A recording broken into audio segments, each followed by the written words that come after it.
सड़क पर इनको बैठना चाहिए ताकि जनता ये जाने कि नहीं हमारे अधिकारों के लिए लड़ाई लड़ रहे हैं। लेकिन ये तो शादी ब्याह में समझ ले कि हराम का खाने का इनको आदत लग गई है।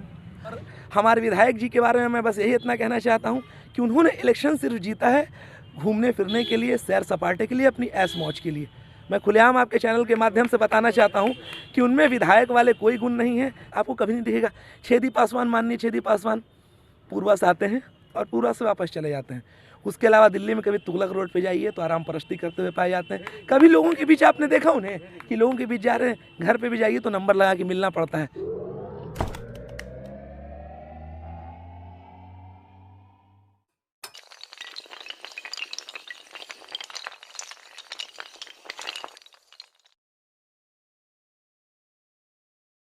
मैं आसिफ बेग, सासाराम ब्यूटीफुल पेज पर आपका स्वागत है। अभी इस समय हम शेरशाह सूरी के मकबरे के गार्डन में मौजूद हैं और इस समय हमारे साथ मौजूद हैं सासाराम के पूर्व विधायक प्रत्याशी संजय वैश्य जी। संजय वैश्य जी का सासाराम ब्यूटीफुल पेज पर बहुत बहुत स्वागत है। बहुत बहुत धन्यवाद। आज हमारा मुद्दा है सासाराम को लेकर के। सासाराम की जो स्थिति बनी हुई है, दयनीय स्थिति हम इसको बोल सकते हैं। हर तरफ कूड़ा कचरा अंबार। अभी हम शेरशाह सूरी मकबरे के पीछे की तरफ से आए हैं, उसका भी वीडियो हम आपको दिखाएंगे किस तरीके से गंदा पड़ा हुआ। एक तरफ मकबरे की शान है, सासाराम की शान है शेरशाह सूरी मकबरा, और माँ ताराचंडी धाम, चाचा फग्गू मल एक ऐसा शहर है जहाँ पे सभी लोग उपस्थित है। सभी धर्म के यहाँ पे सूफी संतों की नगरी है और यहाँ पर ऐसा इतिहास देख करके हम लोग को समझ में नहीं आता है। हमारा शहर अभी भारत सरकार के एक स्वच्छता सर्वेक्षण के तहत सासाराम को सबसे निचला पायदान मिला है। हम इसमें जानना चाहते हैं संजय वैश्य जी, आखिर क्या कमी रही जो हम लोग यहाँ तक पहुँच गए इतना नीचे? सर्वप्रथम कि सासाराम विधानसभा के नागरिकों को मैं अपनी ओर से हार्दिक अभिनंदन करता हूं कि जो उन्होंने अपने मौलिक अधिकार अपना उपयोग कर एक अच्छा जनप्रतिनिधि चुनने का अवसर लोगों ने प्राप्त किया। दुर्भाग्य यह है कि सासाराम के जो भी जनप्रतिनिधि हुए, चाहे एमपी हुए या विधायक हुए और चाहे नगर परिषद के वार्ड के पार्षद के रूप में लोग चुनकर आए, जनता ने अपना प्यार दिया। लेकिन वो जो आशाएं वह चाहते थे, आज ऐसे सासाराम में ऐसे भी कुछ वार्डें हैं कि जो आज 1 दशक या 2 दशक से पीने का पानी नहीं मिलता है। और जबकि वह पीने का पानी नहीं मिलता, उन इलाकों में यहाँ के बड़े जनप्रतिनिधि से लेकर वहाँ से जो वार्ड है, उस वार्ड से जो चुनाव जीत कर आए हैं, वह भी उनको इस बात से आश्वासन दिया गया कि मैं पीने का पानी दूंगा, सफाई बेहतर दूंगा, मतलब हर तरह की जो नागरिक सुविधा है वह बहाल करूंगा। लेकिन दुर्भाग्य यहाँ पर यह है कि आपको यहाँ 1 दशक से जनता जो चुनकर अपना प्रतिनिधि नगर परिषद में भेजा, विधानसभा में भेजा, लोकसभा में भेजा, वह तमाम प्रतिनिधि आज तक नागरिकों के मौलिक अधिकार पर खरा, उनके नागरिक सुविधाओं पर नहीं उतरे। उसका कारण यह है कि जो लोग चुनाव कर गए, उनके पास सामाजिक व्यवस्था से कभी लोग आए नहीं। वो कोई दुकानदार रहा, कोई रिक्शा चलाने वाला रहा, कोई इस तरह से लोग हैं। और उससे जाति पाति धर्म के जो राजनीति में जो एक बू आ रही है, इसका भी एक खमियाजा है विकास अवरुद्ध होने का। तो आज जो सफाई और चाहे पानी की व्यवस्था हो या नागरिक सुविधाओं की व्यवस्था हो, तो उसमें यह देखा गया कि 1 दशक से सासाराम नगर परिषद के जो मुख्य पार्षद है वह एक लुटेरे के रूप में वहाँ के खजाना लूटने में प्रयास है। सारे वार्ड पार्षद पैसे पर बिक जा रहे हैं। जनता आपको चुनकर भेजा है आपको बिकने के लिए नहीं, उनकी हिफाजत और उनकी नागरिक सुविधा बहाल करने के लिए। ये स्वयं जितना भी 1 दशक से देखा जा रहा है नगर का विकास अवरुद्ध होने का कारण है कि जितने भी जो चुनकर प्रतिनिधि गए, चाहे वो छोटे स्तर से हो या बड़े स्तर से, सभी लोगों ने लोगों का मौलिक अधिकार को दूसरे के गिरबान में बेचने का काम किया। इसका कारण यह विकास अवरुद्ध होने का हुआ। नहीं, अब तो नगर निगम बन चुका है। पहले नगर परिषद था तो मान सकते हैं कि विकास नहीं हो रहा था, लेकिन अब हमारा सासाराम नगर निगम बन गया है। लेकिन उसके नगर निगम बनने के बाद नगर परिषद से भी बुरा हाल हो रहा है। इसके पीछे कारण क्या हो गया है? इसके कारण पीछे है कि जनता जो चुनाव कर भेजी और जनता के जो प्रतिनिधि अभी हैं उनकी हालात ऐसे है कि सरकार ने उनको रिजेक्ट कर दिया, उनके कारनामे को, काले कारनामे को देखकर। और विकास जहाँ तक होने की बात है, सरकार का पैसा इतना प्राप्त है नगर परिषद के अंदर, नगर निगम तो हो गया, उसका टैक्स पर जनता का बोझ पड़ गया, लेकिन नागरिक सुविधा जो मिलना चाहिए वह नहीं मिल रहा है। दुर्भाग्य है यहाँ के बड़े जनप्रतिनिधियों को कि अभी तक के नगर परिषद में जो नगर निगम बना और उसका परमानेंट नगर आयुक्त कोई नहीं अधिकारी आए। जो भी लोग आ रहे हैं अधिकारी, वह बैसाखी के घोड़ा, कभी 1 महीना वो रह रहे हैं, तभी एक अधिकारी आए जो बड़े खजाने के लूट में, भ्रष्टाचार में करोड़ों रुपया उनसे बरामद हुआ, जो घूस लेते लेते और उनकी काली कमाई सारी सामने आ गई, जो पकड़े गए। और उसी तरह से हालात ये नगर परिषद के अंदर हैं कि जो अधिकारी हो या जनप्रतिनिधि हो, सारे लुटेरों से ये शहर का मतलब भाग्य जो है ना बिगड़ा हुआ है। अब आने वाला जो नगर निगम का चुनाव है और इस चुनाव पर्व जो आने वाला है, इस चुनाव पर्व में मैं लोगों से यह अपील करूंगा कि आप अपना वही प्रतिनिधि चुनें कि जो सही है, वह सब चीज़ देखते हुए, कि ताकि आपके मौलिक अधिकार को वह लोग फिर पुनः किसी तरह से बेच न पाए। और ऐसे जो चुनकर पहले से जो यहाँ पर प्रतिनिधि हैं जिनको सरकार ने रिजेक्ट कर दिया है, जनता तो उनको चुना है, वैसे लोगों का किसी भी सूरत में चुनाव न करें तो शहर के लिए बेहतर होगा। अभी उप विकास आयुक्त को नगर निगम आयुक्त का प्रभार दिया गया है, तो आप उनसे क्या उम्मीद करते हैं? क्या शहर की स्थिति सुधरेगी या फिर वैसे ही अभी इनके कार्यकाल में भी बनी रहेगी? देखिए, अब चुनाव का समय 4 महीना नगर निगम का चुनाव रह गया है बाकी। इस हालात में संभावना नहीं है कि कोई तरह का विकास होगा, क्योंकि दिसंबर पंचायत का चुनाव खत्म हुआ, जनवरी से अब नगर निगम का चुनाव की तैयारी हो जाएगी। और ये वैकल्पिक व्यवस्था में आए हैं, कोई परमानेंट व्यवस्था में नहीं आए हैं कि जो नगर परिषद में सरकार का खजाना बचा हुआ है, जिसका वह पैसे से वह विकास करा पाए। और मैं यहाँ के रोहतास के जिलाधिकारी को धन्यवाद देना चाहता हूँ कि कम से कम जनप्रतिनिधियों का जो दायित्व होना चाहिए वो आज वह निभा रहे हैं कि आज कुछ शहर में जो जिसे जाम की समस्या हो, ड्रेनेज का समस्या हो, ऐसा नहीं। लेकिन ससराम का जो अभी वर्तमान विधायक जिसको चुना गया है, बताइए, सदन चल रहा है, सदन में वह कह रहे हैं कि धर्मशाला से और मवेशी अस्पताल तक नाला जाम है। अरे उनको ये बताना चाहिए कि जो बुडको काम कर रहा है पेयजल आपूर्ति के लिए और ड्रेनेज नाला के लिए, जो समय सीमा निर्धारित किया गया, जो समय सीमा निर्धारित वर्षों फेल हो गया है, तो उस पर क्या सरकार कार्रवाई कर रही है कि नहीं कर रही है? तो ये उनको सवाल करना चाहिए। दूसरा सवाल ये करना चाहिए कि ये शेरशाह सूरी, ये हमारा ऐतिहासिक नगरी है, इसमें पहले बोर्ड चलता था, विकास की बात यहाँ होनी चाहिए। तो विधायक जी पता नहीं वह कौन से स्कूल में पढ़े हुए हैं, वह सिर्फ खाली बस शादी ब्याहों में मतलब जाते हैं, लगता है कि शादी ब्याह में ही उनका सबसे बड़ा इस विधानसभा का नागरिक का विकास वहाँ हो रहा है। अरे विकास इस पानी रोजा के अंदर बोर्ड चलता, दूर दराज से आते, मनोरंजन का इस शहर के लिए एक समय पास करने का एक जगह होता, लेकिन इसके चारों तरफ भी कूड़ा का अंबार। जी, मैं आपको रोकना चाहूँगा। अभी 2 दिन पहले ही विधायक जी ने सदन में गंदगी को लेकर के सवाल उठाया है, आपने भी शायद वो वीडियो देखा होगा।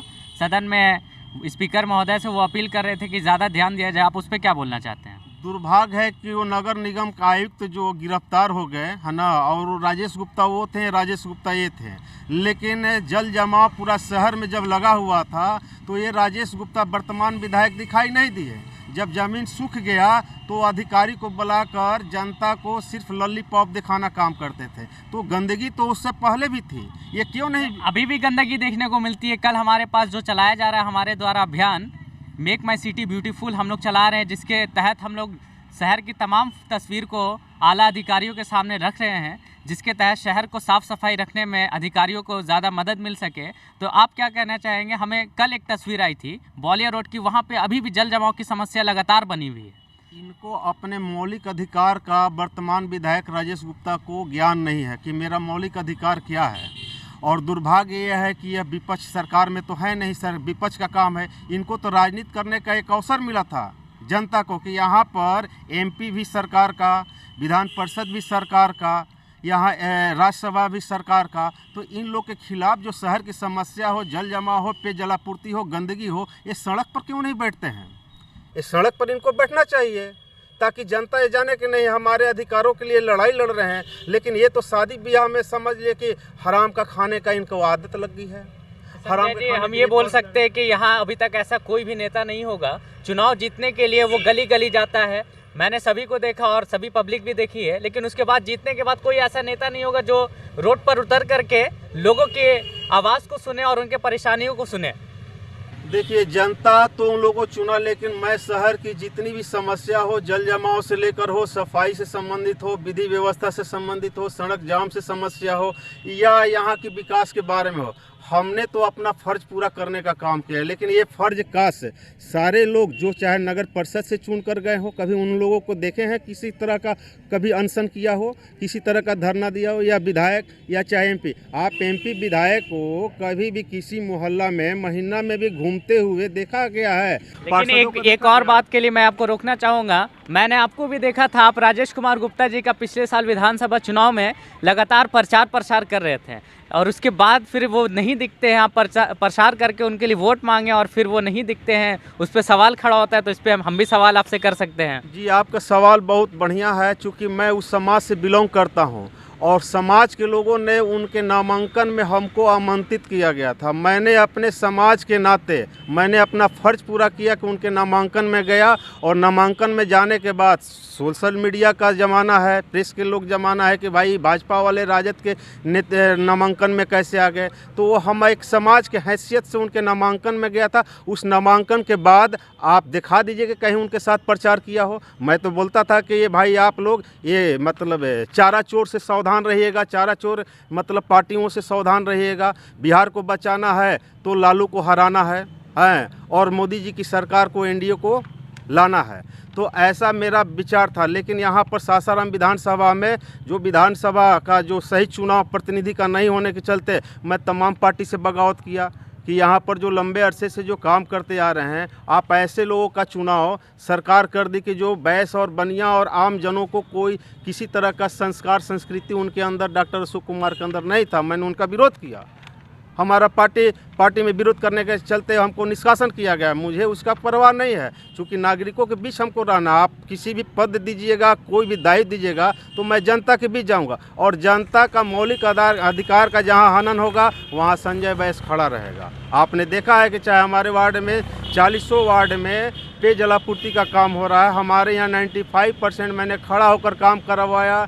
धर्मशाला जो हृदय ससराम के हृदय स्थल जगह है, वह ड्रेनेज का काम रुक कर काम चलता था। मैंने अधिकारियों को फटकार लगाकर, डीएम से लेकर संबंधित विभाग के अधिकारियों को लगाकर फटकार, आज वह भी हमारा एरिया का 80% काम होने जा रहा है। जो कुछ अगले जल जमाव बरसात में लोगों को देखना नहीं पड़ेगा धर्मशाला रोड के। ये काम विधायक एमपी का था।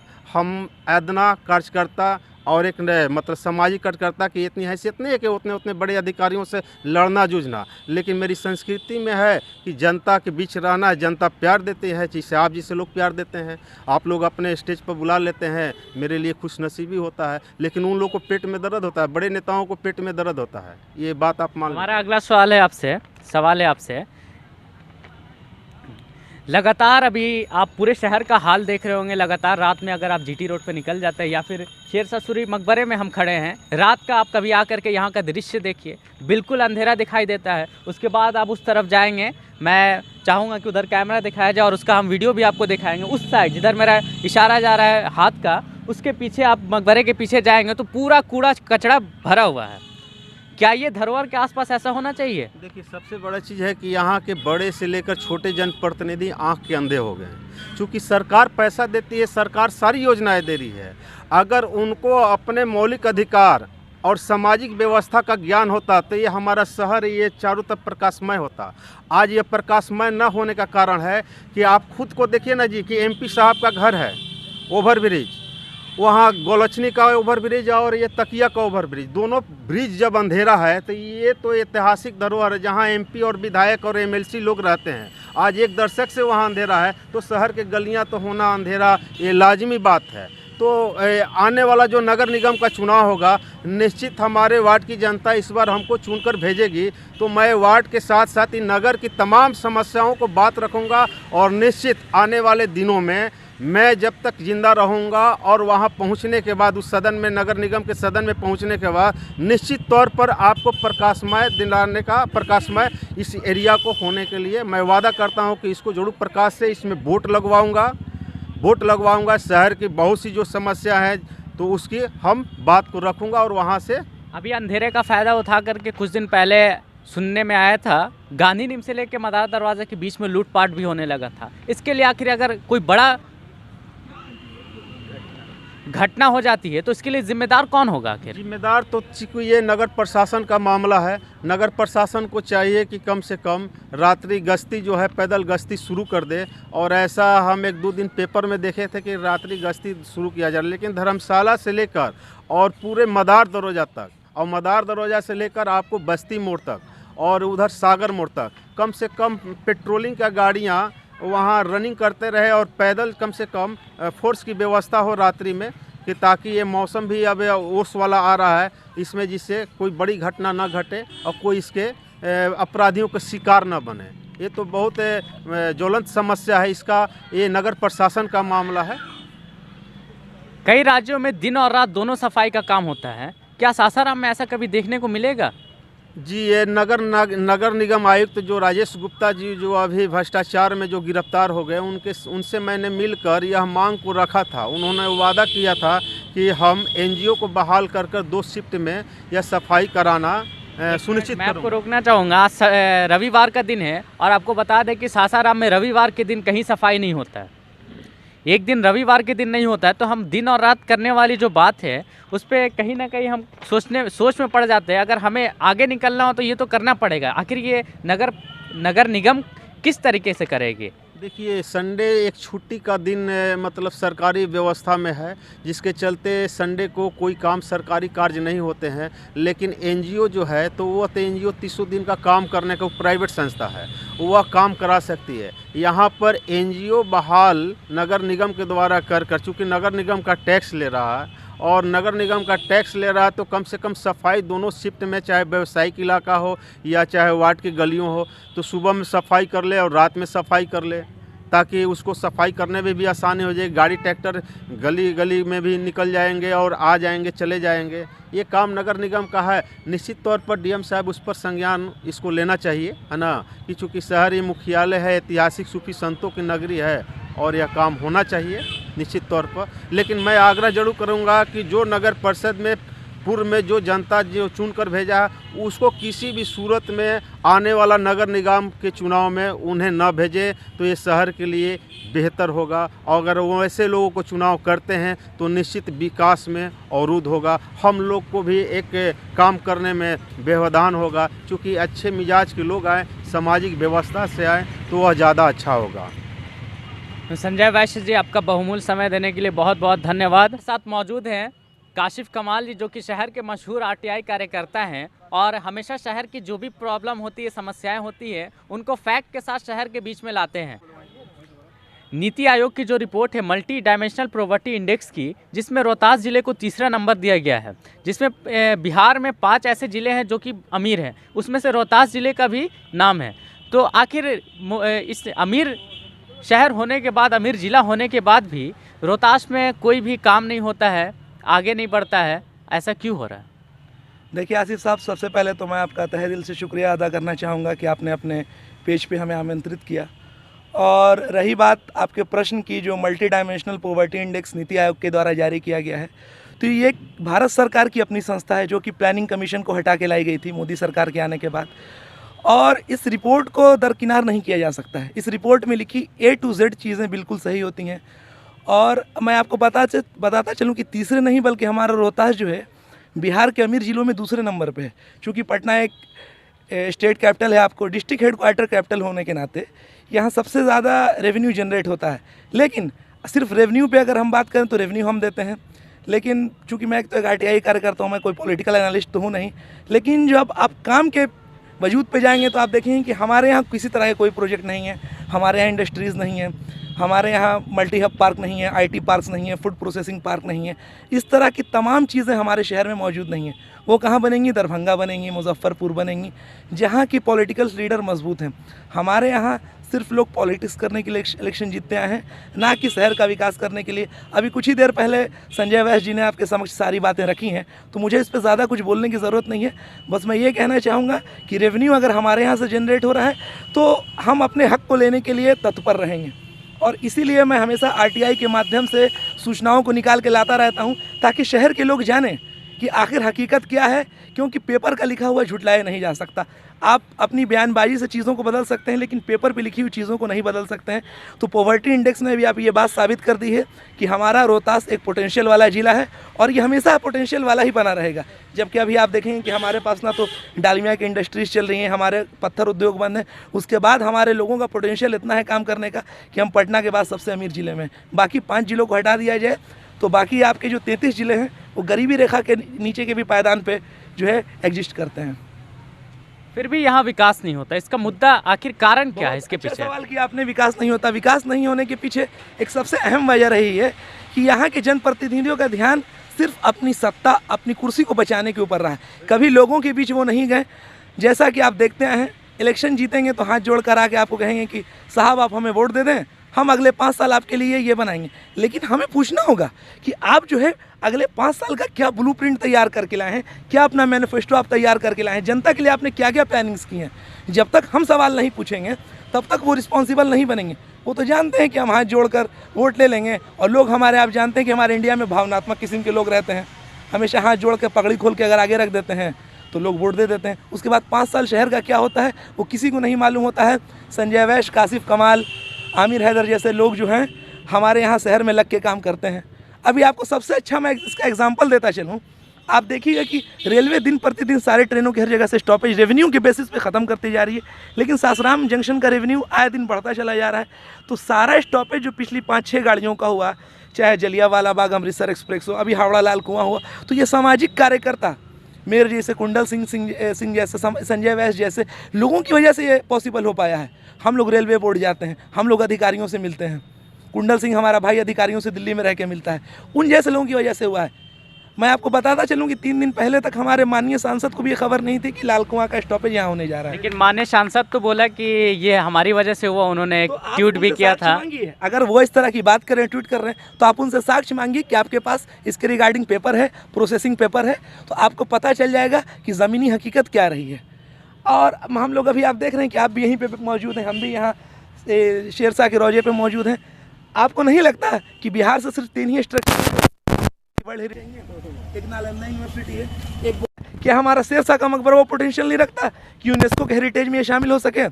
आप देखिए बाबू जगजीवन राम, जो कि चौधरी चरण सिंह से लेके नेहरू सरकार तक मंत्री रहे हैं। उसके बाद उनकी बेटी मीरा कुमार 10 साल यहाँ सांसद रहीं, कि मुनीलाल जी सांसद रहे, छेदी पासवान जी का दूसरा टर्म चल रहा है। लेकिन उसके बाद भी कभी भी किसी ने कोशिश की कि हमारे शेरशाह सूरी के मकबरे को, जो इतनी बड़ी अफगान कला का इतना बेहतरीन नमूना, इसको यूनेस्को की वर्ल्ड हेरिटेज में शामिल कराने का कोई प्रयास? जिला प्रशासन भी मौन बना रहता है। इसके रिगार्डिंग में कुछ दिन पहले मेरी रिपोर्ट पब्लिश हुई थी, हमने इसके बनिस्बत कलेक्टर साहब से ये बात की है, तो वो भी अकेले क्या करें? अगर जनप्रतिनिधियों का साथ ही नहीं मिलेगा तो वो भी अकेले कितना दिन जिला संभालेंगे? और आप तो IAS अधिकारियों के बारे में जानते हैं कि इन 3 साल में आते हैं, वापस चले जाते हैं। जनप्रतिनिधि वो ऐसे लोग होते हैं जिनको समाज में लोगों के बीच रहना होता है, और हम जैसे सामाजिक और RTI कार्यकर्ता जो हम लोगों के बीच लोगों की रहकर लोगों की प्रॉब्लम को उजागर करते हैं। शहर में जो ट्रैफिक लाइट लगने वाली थी और जो नाला का काम चल रहा है वो भी बहुत स्लो चल रहा है, जिसके तहत काफ़ी बिजनेसमैन, जैसे कि धर्मशाला रोड को आप देख सकते हैं, वहाँ के निवासी जो है बिजनेसमैन, जो उनका बिजनेस ठप हो रहा है, उस पर अभी हाल ही में विधानसभा सत्र में विधायक जी ने सवाल भी किया। लेकिन आखिर इसका मुख्य कारण क्या है? आप तो कागजी कार्रवाई करते हैं और कागज़ के थ्रू आप एकदम RTI की परफेक्ट रिपोर्ट लाते हैं जो हम लोग पब्लिश करते रहते हैं, तो आखिर मुख्य रिपोर्ट क्या है? आपने इसके ऊपर भी रिसर्च किया है? जी बिल्कुल, मेरा शोध हुआ है इसके ऊपर, और जहाँ तक मेरी जानकारी है फेज़ 1 का नाला अमृत योजना के तहत बहुत पहले ही इसका बजट भी अलॉट हो गया। जो इस काम को पूरा करने की तय समय सीमा थी वो नवंबर 2020 थी। तो इन लोगों ने, सरकारी अधिकारियों ने कोरोना का हवाला देते इसको 1 साल तक एक्सटेंड कर लिया। अभी दिसंबर 2021 इसके काम के ख़त्म होने की समय सीमा है। लेकिन अगर आप अभी इधर से गुजरते वक्त GT रोड जाएंगे तो आपको कहीं से देख के नहीं लगेगा कि फेज़ 1 का नाला भी दिसंबर 2021 तक कंप्लीट होगा। और दूसरी चीज़, हमारे सदन में जो विधायक साहब ने ये सवाल किया कि फेज़ 2 के नाले के बारे में, तो अभी मैं आपको बताता चलूँ कि RTI की रिपोर्ट के अनुसार फेज़ 2 के नाले का अभी तक वित्तीय आवंटन नहीं हो पाया है। और एक ट्रैफिक लाइट का आपने सवाल किया, बहुत अच्छा, तो 2 बार इसका टेंडर निकल कर कैंसिल हो चुका है। तीसरी बार में कोई केरल की कंपनी है जिसने इसका टेंडर लिया है, जून में ही उन्हें टेंडर अवार्ड हो चुका है। लेकिन आप जानते हैं कि कच्छप गति से हमारे शहर का विकास शुरू से दौड़ता आया है, आज़ादी के बाद से ही। तो कंपनी तो आकर तैयार है लाइट लगाने के लिए, लेकिन कंपनी तैयार है तो आखिर रुकावट कहाँ पे पैदा हो रही है? बता रहा हूँ मैं वही मैं आपको बताता चल रहा हूँ कि जब तक आपका जीटी रोड चौड़ा नहीं होगा, आपके जो नया पोलिंग सिस्टम हुआ है, तो लाइट आपको चौड़े स्पेस में लगानी है, क्योंकि आपको अप डाउन दोनों डायरेक्शन को कवर करना है, पॉइंट्स को कवर करना है, तो जो टेक्निकलिटीज़ है उसको कवर करना है, तो उसके लिए पोल का दूरी पे होना ज़रूरी है, जो कि अभी तक बिजली विभाग पूरी तरीके से पोल के काम को पूरी तरीके से पूरा करके प्रशासन को सुपुर्द नहीं कर पाया है। रही बात नगर निगम के कार्यशैली की, तो उसमें आप देखेंगे कि परमानेंट तरीके से अभी तक बिहार सरकार ने सामान्य प्रशासन विभाग के थ्रू किसी एक उच्च अधिकारी की नियुक्ति नहीं की। अभी तक चार्ज में ही चल रहा है, राजेश गुप्ता चार्ज में रहे, उनके ऊपर जो है निगरानी विभाग ने आय से अधिक संपत्ति का मामला दर्ज करते हुए छापेमारी की, उनको सस्पेंड कर दिया गया है। अभी जो हमारे उप विकास आयुक्त हैं शेखर आनंद, उनको डीएम साहब ने चार्ज दिया है। तो चार्ज में कब तक चलता रहेगी चीज़ें? चार्ज से तो चीज़ें नहीं चलती हैं, उन्हें वित्तीय पावर भी अभी तक नहीं ग्रांट हुआ है। इसके लिए हमें शहर में एक अस्थाई नगर आयुक्त की ज़रूरत है, जो शहर में लोगों के बीच जा सके और लोगों की प्रॉब्लम को समझ सके और उसके हिसाब से सॉल्यूशन निकाल सके। डीएम साहब अकेले प्रशासक बन के नगर निगम चलाएंगे कि जिला चलाएंगे कि बाकी अनुमंडलों को चलाएंगे, उनके ऊपर भी बहुत सारी रिस्पॉन्सिबिलिटी है, तो वो अकेले इन चीज़ों को नहीं कर सकते हैं। तो सरकार को इस मुद्दे पे ध्यान देना होगा कि एक अलग से आयुक्त को यहाँ पे प्रतिनियुक्ति करनी होगी, जो शहर की समस्याओं का निदान पूर्णता रूप से कर सके। और हमारे विधायक जी के बारे में मैं बस यही इतना कहना चाहता हूँ कि उन्होंने इलेक्शन सिर्फ जीता है घूमने फिरने के लिए, सैर सपाटे के लिए, अपनी ऐश मौज के लिए। मैं खुलेआम आपके चैनल के माध्यम से बताना चाहता हूँ कि उनमें विधायक वाले कोई गुण नहीं है। कभी आप उनसे मिलने जाइए तो पहले तो घंटों लोगों को इंतज़ार करना पड़ता है और फिर पूरी बात आपकी सुनी नहीं जाएगी, और बस कह दें कि मैं फलां से बोल दूंगा, अधिकारी से बोल दूंगा, आपका काम हो जाएगा। एक ठोस सॉल्यूशन आपको प्राप्त नहीं हो पाता है। आप किसी मुद्दे पे देख लीजिए, शहर में इतनी चीज़ें हैं, गंदगी अपनी जगह पे नगर पालिका प्रबंधन कर रही है कि नहीं कर रही है उसकी जिम्मेदारी, लेकिन कभी वो समाज सेवियों के साथ, शहर के गणमान्य लोगों के साथ नगर पालिका के आगे धरना देते नजर आए। एज अ विधायक उनका क्या काम है? लोगों की समस्याओं को लोगों के सामने रखना, प्रशासन के सामने रखना, सरकार के सामने रखना, लेकिन वो नजर आए आपको कभी नहीं दिखेगा। छेदी पासवान, माननीय छेदी पासवान पूर्वा से आते हैं और पूर्वा से वापस चले जाते हैं। उसके अलावा दिल्ली में कभी तुगलक रोड पे जाइए तो आराम परस्ती करते हुए पाए जाते हैं। कभी लोगों के बीच आपने देखा उन्हें कि लोगों के बीच जा रहे हैं? घर पे भी जाइए तो नंबर लगा के मिलना पड़ता है। जो हमारी डेमोक्रेसी है, इसमें हम रिप्रेजेंटेटिव को पावर देते हैं, ना कि वो हमें देता है। इनडायरेक्ट डेमोक्रेसी में हम लोग रहते हैं। अब मैं फ़लसफ़ा बयान करूंगा और अरिस्टोटल और प्लूटो की थ्योरी बयान करूंगा तो उसमें बहुत पूरा दिन निकल जाएगा। फिलहाल आप बस इतना जानिए कि जनता इसमें सर्वोपरि है, ना कि जनप्रतिनिधि। हमने जनप्रतिनिधि को सांसद में अपनी बातों को, अपनी आवाज़ को रखने के लिए भेजा है, लेकिन यहाँ क्या होता है, वो अपनी आराम परस्ती में इतना खो जाते हैं कि हमारे जैसे हमादी बिल्डर के डायरेक्टर आमिर हैदर जैसे, संजय वैस जैसे, इंद्रजीत जैसे, इन तरह के लोगों के टैक्स पेयर, हमारे जो गाड़ी कमाई वाले टैक्स पेयर हैं, उनके पैसों पे ऐश करते रहते हैं और शहर के विकास में इनका एक रत्ती का योगदान नहीं होता है। ये सिर्फ अपनी आराम परस्ती को ही देखते हैं। आपका बहुमूल्य समय देने के लिए काशिफ जी बहुत बहुत धन्यवाद। हम आशा करते हैं कि जो लोग वीडियो को देख रहे हैं वो ज़मीनी स्तर से सच्चाई उनको पता चलेगा, और इस ज़मीनी स्तर की सच्चाई को देख करके वो भी अपने बड़े नेताओं का जो भी कार्य कर रहे हैं उनको समझ में आएगा कि वो आखिर कर क्या रहे हैं। अभी आपने सुना सामाजिक कार्यकर्ता संजय वैश्य जी को और आरटीआई कार्यकर्ता जो ज़मीनी स्तर से सच्चाई लाते हैं सामने, और मैं अपने माननीय विधायक जी और सांसद जी से अपील करना चाहता हूं कि वो सासाराम में कदम रखेंगे तो यहाँ के लोग अब जागरूक हो चुके हैं।